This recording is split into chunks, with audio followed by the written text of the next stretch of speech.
Il était une fois une dame qui s'appelait Madame Gaspard. Cette histoire qui commence comme un conte de fées n'est pas un conte de fées.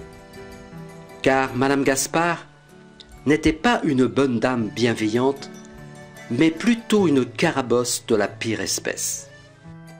Madame Gaspard était la femme de Monsieur Gaspard, bien entendu. Et autant elle était méchante, autant son mari était doux et avenant. Madame Gaspard avait un chat qui s'appelait Gaspard. On pourrait objecter que ce n'était pas très malin de donner à un animal le nom d'un homme. D'autant qu'un Gaspard, n'est-ce pas, il y en avait déjà un dans la maison. Mais Madame Gaspard en était une preuve vivante. On peut être tout à la fois méchante sans pour autant être maligne. Peut-être avait-elle donné à son chat le nom de son mari pour rabaisser le pauvre homme. Monsieur Gaspard obéissait docilement à sa moitié, ne répondant que quand on le questionnait, et venait manger sa soupe au signal. Gaspard!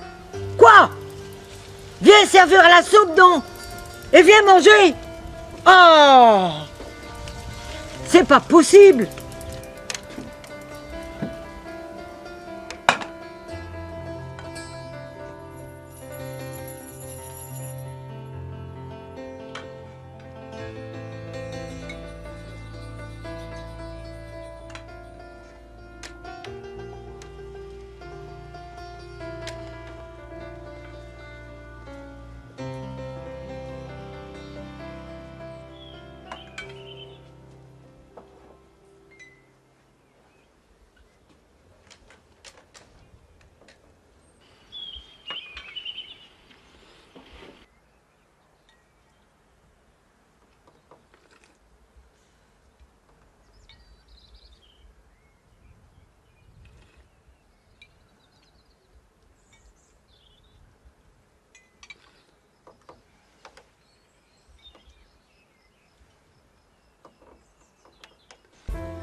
Il était bien sûr hors de question qu'il exprimât une opinion personnelle. Il n'y avait dans cette maison d'avis autorisé que celui de Madame Gaspard. Ah! Mais cette soupe, elle n'est pas assez salée. Allez, va me chercher le sel. Ah, nom d'un chien, alors!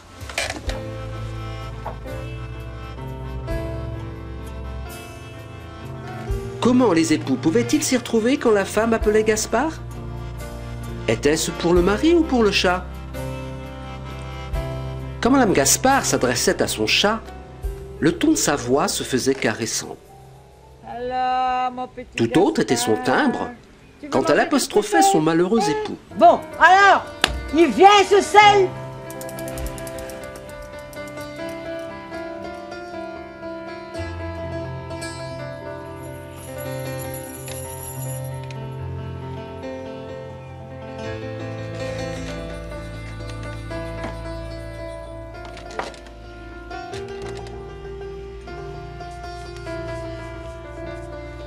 Bon, allez, ton assiette.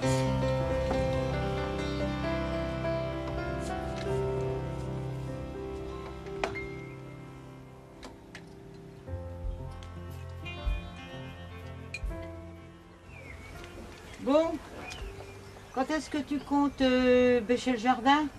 Faut que je m'y mette moi-même. Et de deux, il y a la vaisselle à faire. Ouais. Et de trois, il y a la pelouse à tondre. D'accord?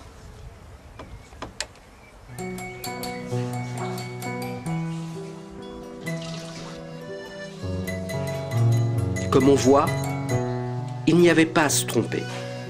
Il courbait l'échine, mais il s'exécutait.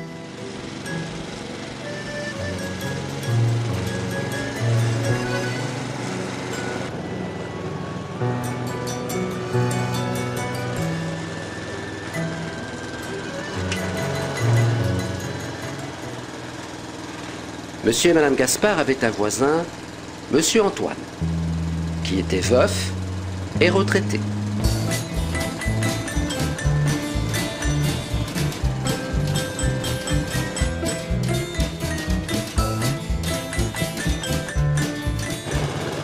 Monsieur Gaspard et Monsieur Antoine avaient bien sûr sympathisé. Et parfois, quand Madame Gaspard était au marché, ils échangeaient quelques mots par-dessus le muret qui séparait leurs domaines respectifs. Mais j'aimerais bien que, suite à ce témoignage, vous nous donniez comme ça 2-3 idées, 2-3 pistes à suivre. Les nouvelles sont bonnes? Oh, pas trop. Il y a le tabac qui augmente.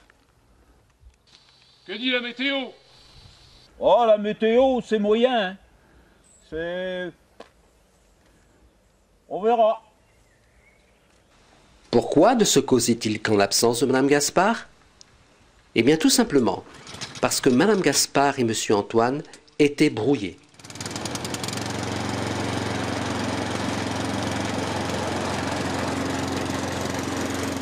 En effet, Monsieur Antoine avait un chien plein de vie, qui ne se privait pas, quand d'aventure Gaspard le chat venait explorer son domaine, de lui donner une chasse effrénée qui se poursuivait sur les plates-bandes de Madame Gaspard.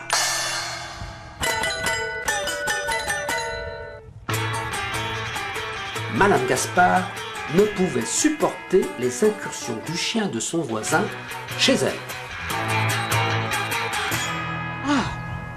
Encore? Oh, c'est pas possible. Dégage, sale chien! Et le pauvre Monsieur Antoine se faisait couvrir d'injures et de menaces par la mégère. Ça suffit comme ça, hein. Votre chien est encore traîné ses pattes dans mon jardin et il a couru après mon chat. Ça devient insupportable. Attachez votre chien, hein. Sinon je fais appel à un huissier.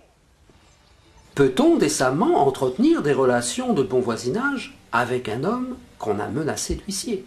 Non, n'est-ce pas? Madame Gaspard ignorait donc son voisin et entendait que Monsieur Gaspard fit de même.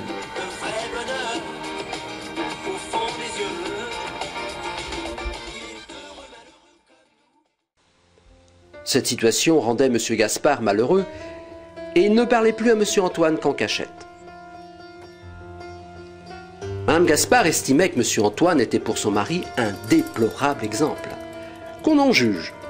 Le jardin de Monsieur Antoine n'était qu'une vague étendue herbeuse, et devant la fenêtre de sa cuisine, il y avait une table en tôle qui tenait comme elle pouvait, et sur laquelle se trouvait un parasol portant une publicité.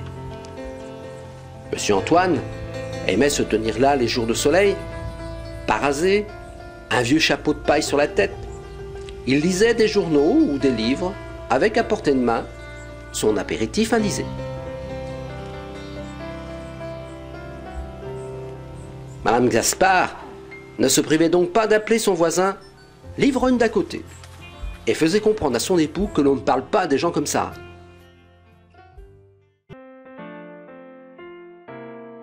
En revanche, chez les Gaspard, on ne servait des boissons alcoolisées qu'aux fêtes carillonnées, et plus particulièrement à chaque anniversaire de Madame Gaspard.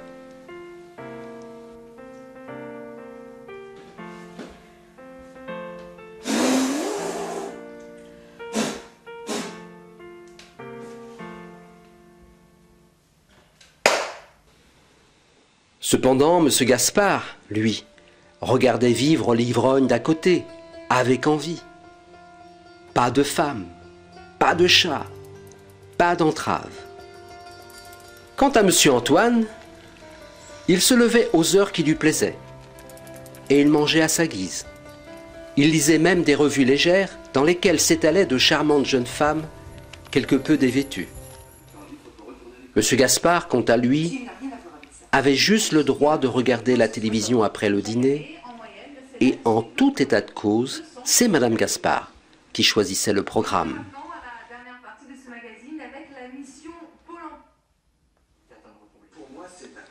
Et quand d'aventure on apercevait une fesse ou un sein sur le petit écran, elle se levait et éteignait l'appareil de manière autoritaire, laissant M. Gaspard bouche bée.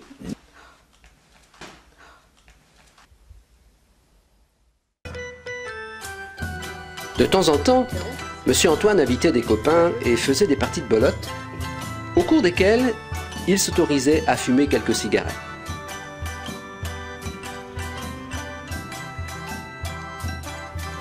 Depuis des lustres, Madame Gaspard avait supprimé le tabac à son mari, arguant que le tabac était cher, mauvais pour la santé, et qu'enfin, son odeur empestait toute la maison.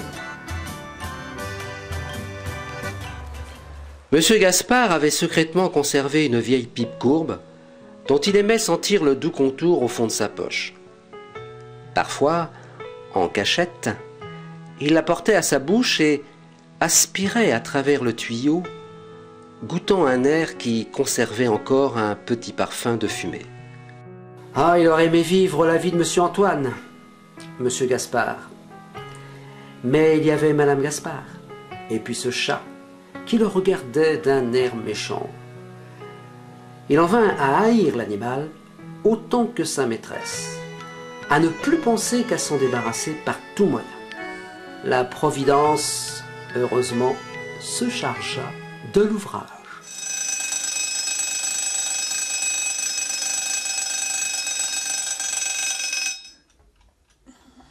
Un bon matin, Monsieur Antoine partit faire une marche à pied avec ses copains, alors que de son côté, Madame Gaspard quittait sa maison avec son mari, pour rendre visite à sa sœur qui habitait à 2 ou 3 kilomètres de là.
Allez, Antoine.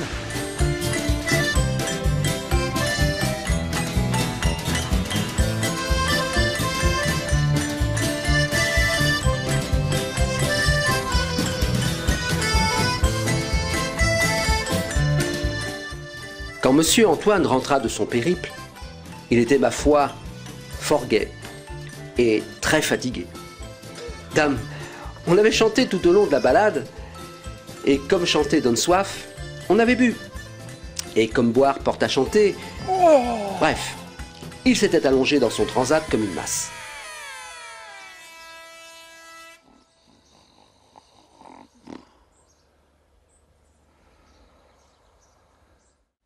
Soudain, des grognements le réveillèrent. Monsieur Antoine se passa les mains sur les yeux. Oh putain, chien! Comme pour chasser un mauvais rêve.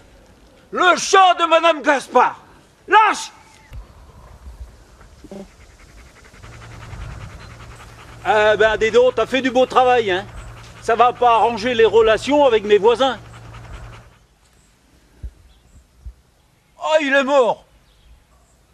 Bien embarrassé par une telle situation, mais constatant que les Gaspard n'étaient pas là, il eut une idée.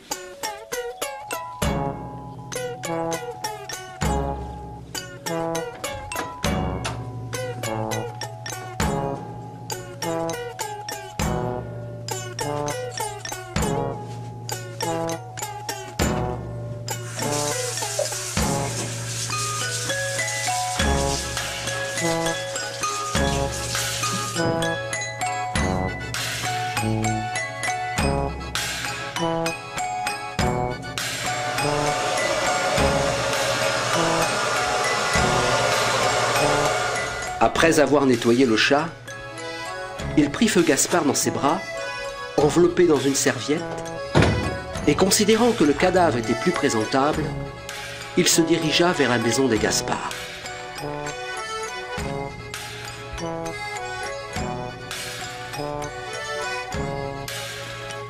Il s'aventura dans le jardin pour se diriger vers un bac à fleurs où il soupçonnait fort que Madame Gaspard plaçait la clé de la cuisine lorsqu'il s'absentait à l'extérieur. Monsieur Antoine trouva effectivement la clé et ouvrit la porte, le cœur battant.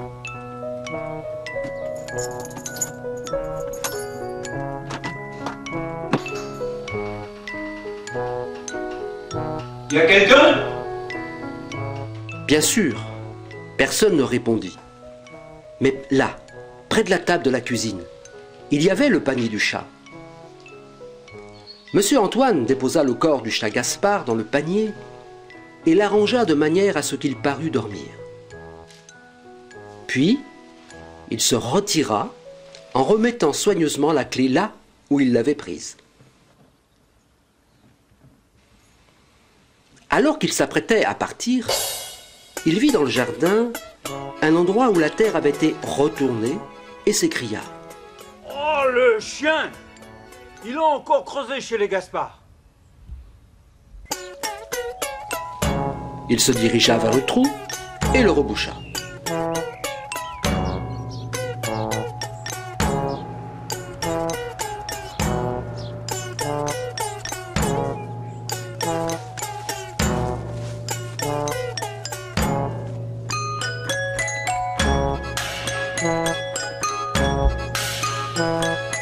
Il regagna sa maison, où il put enfin souffler après ses émotions. Ouf, une bonne chose de faite.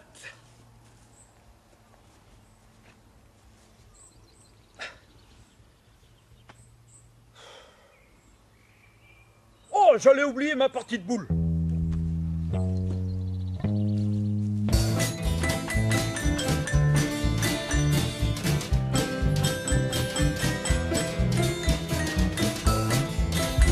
Monsieur Antoine partit donc rejoindre ses copains pour faire sa partie de boules sur un terrain situé idéalement face à la mer. Elle est partie. Elle est partie.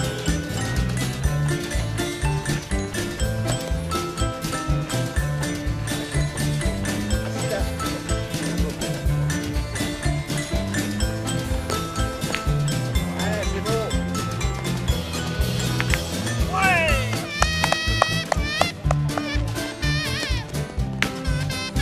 Oh.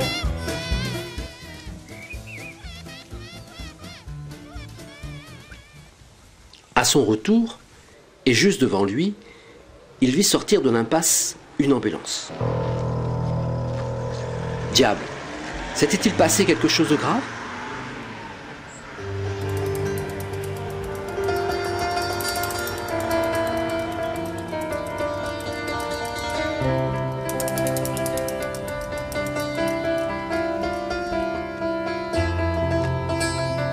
En se dirigeant vers sa maison, il vit un petit attroupement. Monsieur Antoine s'approcha avec la circonspection de quelqu'un qui craint une mauvaise nouvelle.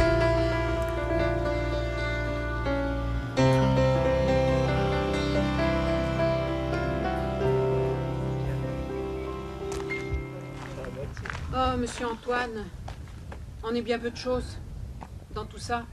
Cette pauvre Madame Gaspard. Elle est... Morte, monsieur. Oui, comme ça, d'un seul coup. Un infarctus, probablement. Ouais, ben, manquera personne, hein, parce qu'elle était si mauvaise avec les autres. Bon, après toutes ces émotions, ben, je crois que je vais aller me coucher. Monsieur Antoine rentra donc chez lui, paradoxalement soulagé. Il n'avait plus d'ennemis à sa porte. Les deux êtres qui empoisonnaient son existence disparaissaient le même jour.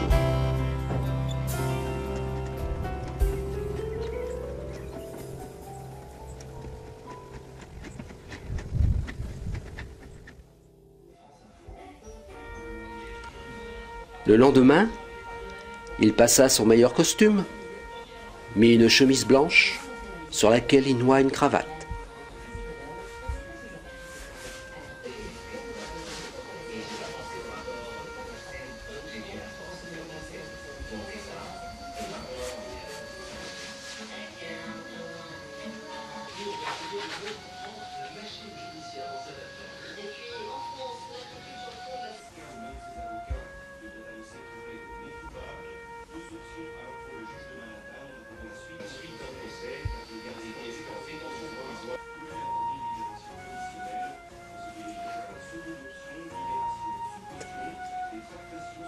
Puis, il se rendit aux obsèques de Madame Gaspard.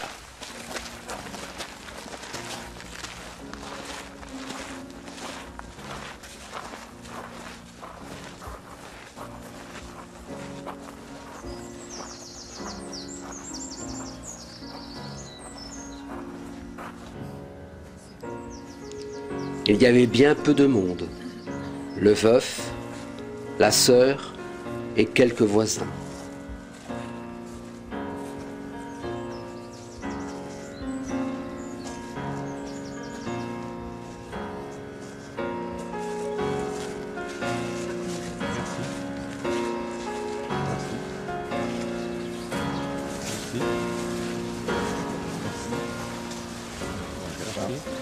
Monsieur Antoine présenta ses condoléances en prononçant les paroles d'usage.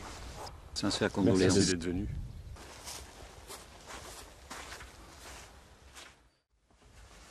Ayant accompli ses civilités, il rangea soigneusement son costume dans la penderie de son armoire.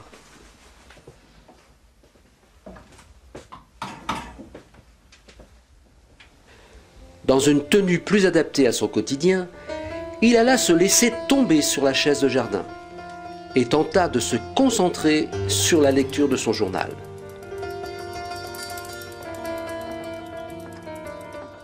Ce fut un bruit de pas émanant de la terrasse du voisin qui le tira de sa torpeur. Il se redressa et se dirigea vers le muret mitoyen.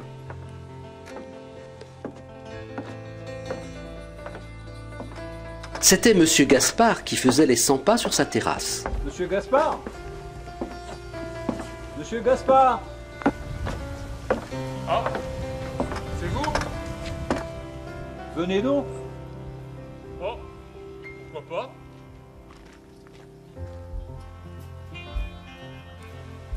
Monsieur Gaspard se rendit à la maison de Monsieur Antoine et arriva dans le jardin d'un pas un peu hésitant.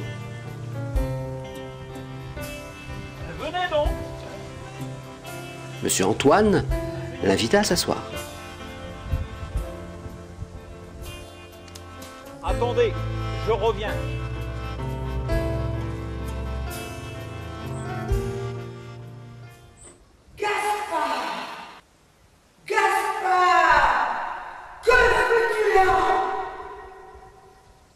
À cet instant, restant seul, Monsieur Gaspard avait vraiment le sentiment de transgresser un interdit en se trouvant là, chez Monsieur Antoine.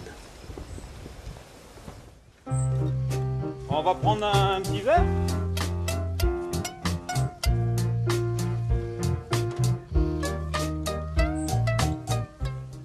Oh, un petit peu plus. Voilà. À la vôtre.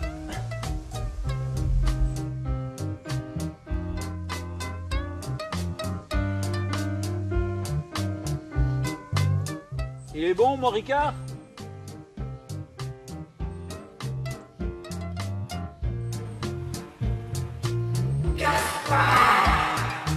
Qui t'a permis de boire? Les événements de la journée, l'impression de liberté qu'il ressentait, tout soudain lui faisait tourner la tête. Mon chat! Eh bien quoi, votre chat? Il faut que j'aille l'enterrer. Pourquoi? Il est donc mort? Probablement. Comment ça?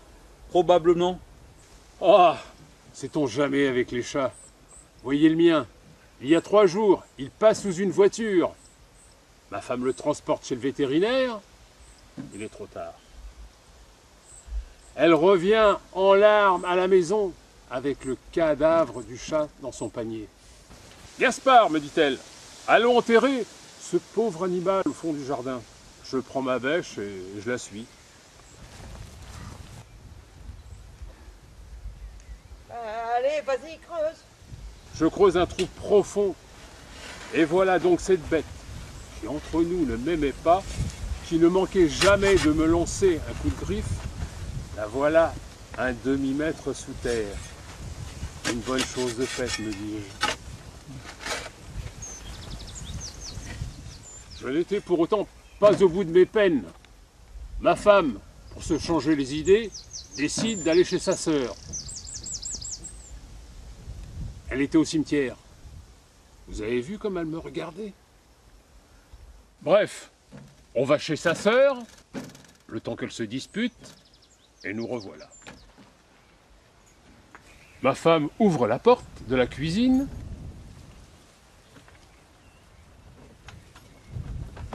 Et là, j'entends un cri terrible. Je me précipite. Ma femme est là, étendue, toute raide sur le carrelage de la cuisine, au milieu d'assiettes cassées. Trop tard, elle est morte. Et là, dans son panier, qu'est-ce que je vois? Ce sale chat qui dort paisiblement. Ce chat que la veille, j'ai enterré sous un demi-mètre de bonne terre. Je n'ose pas le toucher. Voisin, en vérité, je vous le dis, ce chat est le diable. Faut pas exagérer. Allez, vous prendrez bien un petit dernier? Le diable, je vous dis, car non content de sortir de sa tombe, il l'a rebouché. Mais qu'est-ce que vous me racontez là? C'est le chat qui a tué ma femme. Vous vous rendez compte? Il passe sous une voiture, il meurt, on l'enterre, et vlan, 48 heures plus tard, il est là, dans son panier, dormant comme si de rien n'était. Il y a de quoi avoir une attaque, non? Eh bien, c'est ce qui est arrivé à ma pauvre femme. Son cœur a lâché.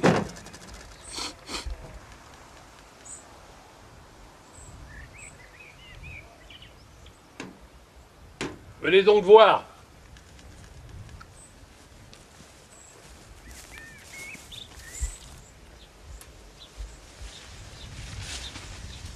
Regardez, il n'y a plus de traces.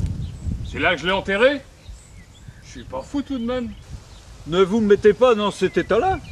Allez, allons voir si le chat est toujours dans son panier.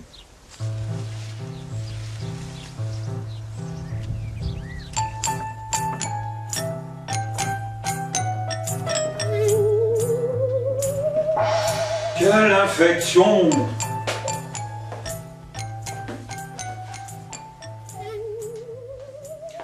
N'approchez pas. Qu'allez-vous faire? Bah, l'enterrer. Que voulez-vous que je fasse d'autre? Vu son état. Monsieur Antoine prit le panier dans lequel reposait le cadavre du chat et, le prenant à bout de bras, le transporta au fond du jardin, près du muret mitoyen.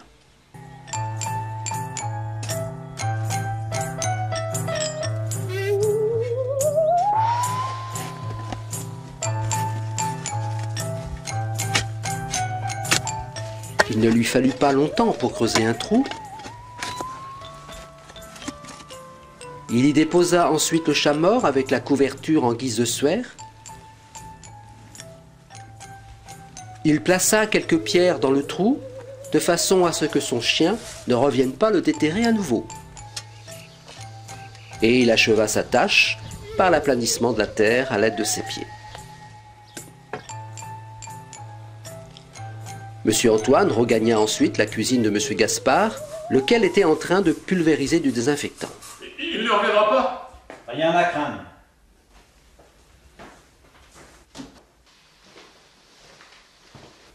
Allez, venez jusqu'à la maison. Je vais vous faire goûter un confit d'oie que me ramène ma belle-sœur du Périgord. Le tout arrosé avec un petit cahors. Et vous m'en donnerez des nouvelles. Allez, venez, venez. Monsieur Gaspard se laissa donc reconduire chez Monsieur Antoine.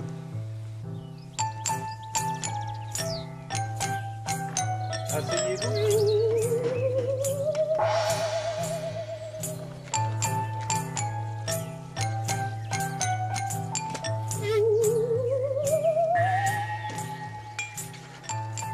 Je reviens.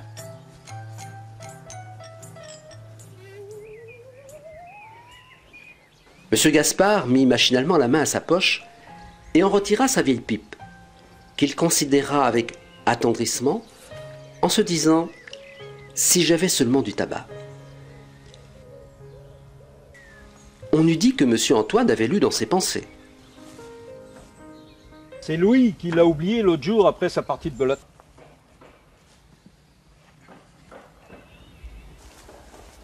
Vous jouez à la belote, Gaspard? Vous permettez que je vous appelle Gaspard? Oh, j'aimerais mieux Léon.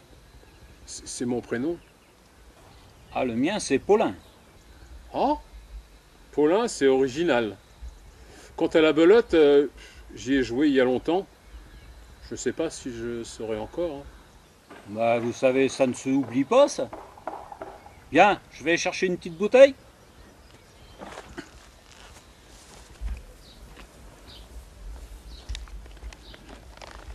Monsieur Gaspard bourra soigneusement sa pipe.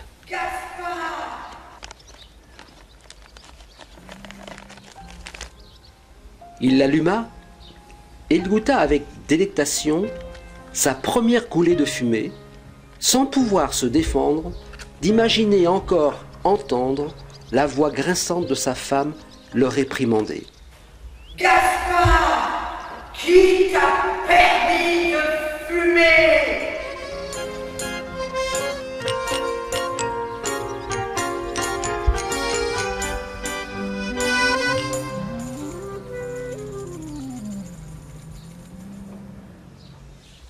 Monsieur Antoine ramena une bonne bouteille de vin.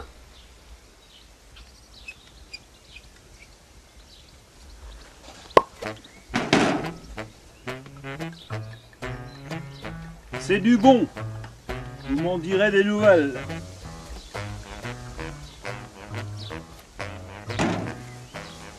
Comme par défi, Monsieur Gaspard vida son verre d'un seul trait. Alors? Excellent. Bon, ce n'est pas tout ça, il faut que j'aille préparer le repas.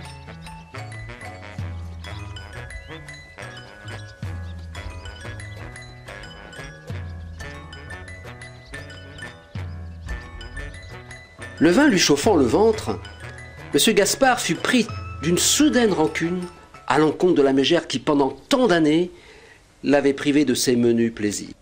Gaspard! Puis, la pipe toujours au bec, il souffla un bon coup et s'adressant à son nouvel ami, il beugla. Paulin!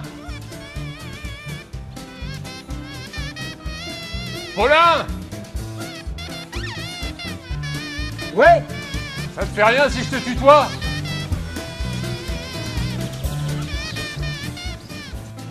À ce moment précis, Monsieur Antoine comprit que c'était gagné. Monsieur Gaspard, enfin disons Léon, était véritablement transformé. Et Monsieur Antoine, enfin disons Paulin, n'était pas mécontent d'avoir participé, même malgré lui et par chat interposé, à la métamorphose de son désormais ami Léon.